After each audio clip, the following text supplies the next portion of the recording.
there's a threefold imputation.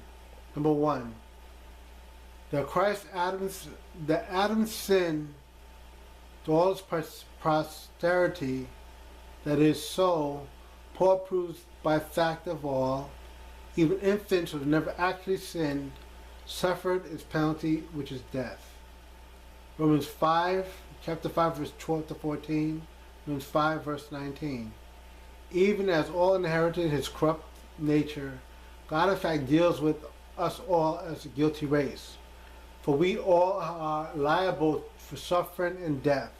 The doctrine of imputation of Adam's sin accounts for it. Yet imputation is not infusion. Adam's sin is not ours in the same sense as our own personal sin, nor is the imputation transfer of his character to us. So in other words, there's a threefold accreditation. Number two, that of our sins to Christ. Isaiah 53, verse 6. So Christ takes on our sins.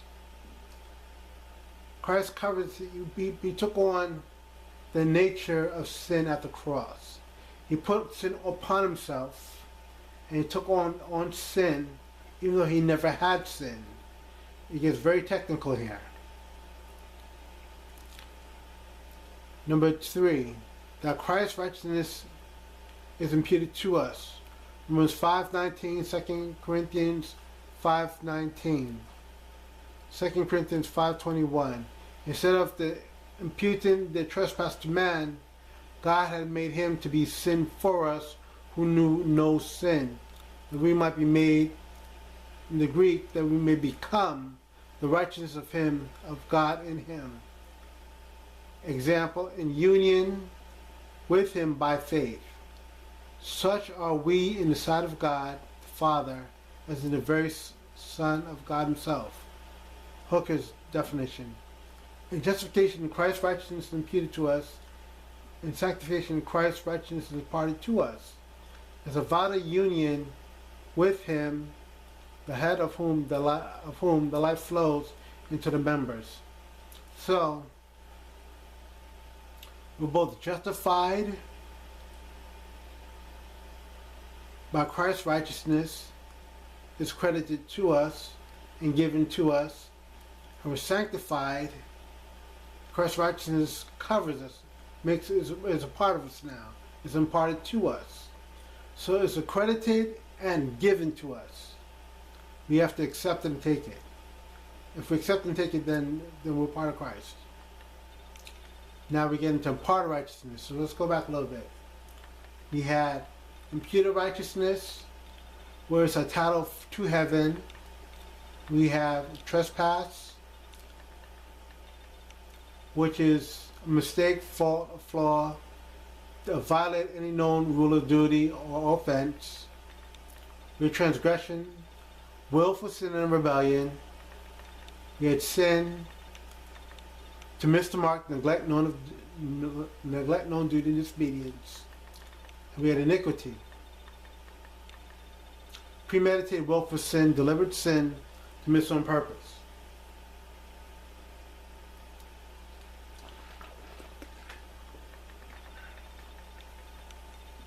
So we have all these here.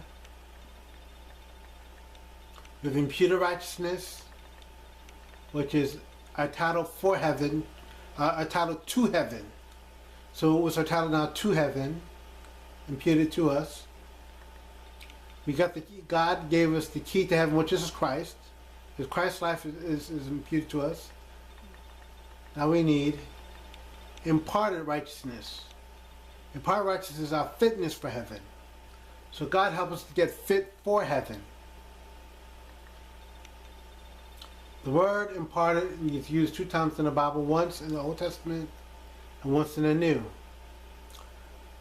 Job 39, chapter 39, verse 17. Because God hath deprived her of wisdom, neither hath he imparted to her understanding. I don't know what this is referring to. You're going to have to read a few verses up before that. Let's see here. Job 39. The 1 Thessalonians 2 verse 8. So being affectionate and desirous of you, we are willing to have imparted unto you not the gospel of God only, but also our own souls, that you are dear unto us.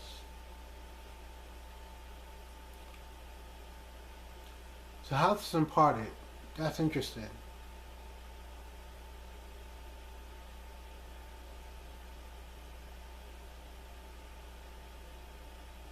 I'm thinking here for a minute.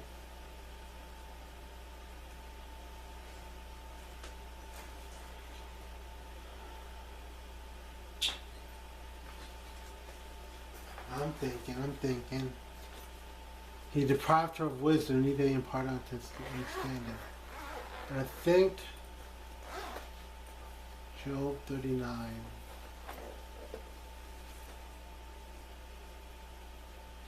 Let's look here quickly at Job. I'm looking at Job 39.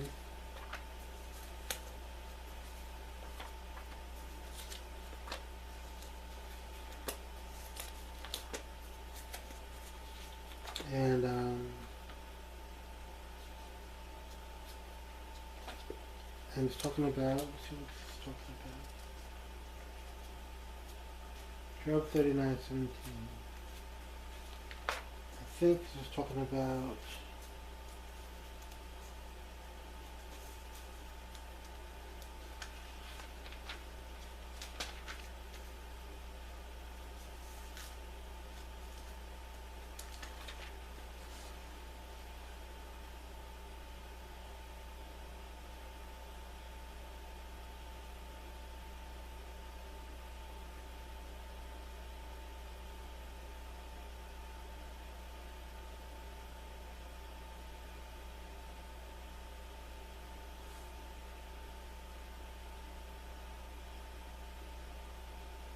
the ostrich. That's what it's talking about, the ostrich. Yeah, I was right. It's about the ostrich. So Job 39 is talking about ostrich, the ostrich, and about creation's creation, how he imparted to her, or given her understanding. Neither had he imparted. He took wisdom from the ostrich, neither gave the ostrich understanding. So, the ostrich is not very, not a wise animal at all. It talks about how she leaves her eggs in the sand so things will trample underneath it, and the ostrich is whatever, it's not a wise animal. So being, 1 Thessalonians 2 verse 8. So being affectionately desirous of you, ye were willing to have imparted unto you, not the gospel of God only, but also our own souls, because you are dear unto us. So this is Paul writing here to the church in Thessalonica, that he desired them, he loved them, and they were willing to impart unto them, not the gospel of God only, but also their own souls, because they were dear unto us. This is talking about Thessalonians. Webster's Dictionary, imparted, means communicated, granted, or conferred, impart. In Latin, imperatio, in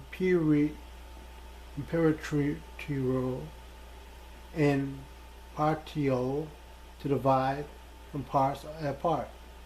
To give, to grant, or communicate, to bestow on another, share a portion of something, as to impart a portion of provision to the poor. To grant, to give, to confer, to impart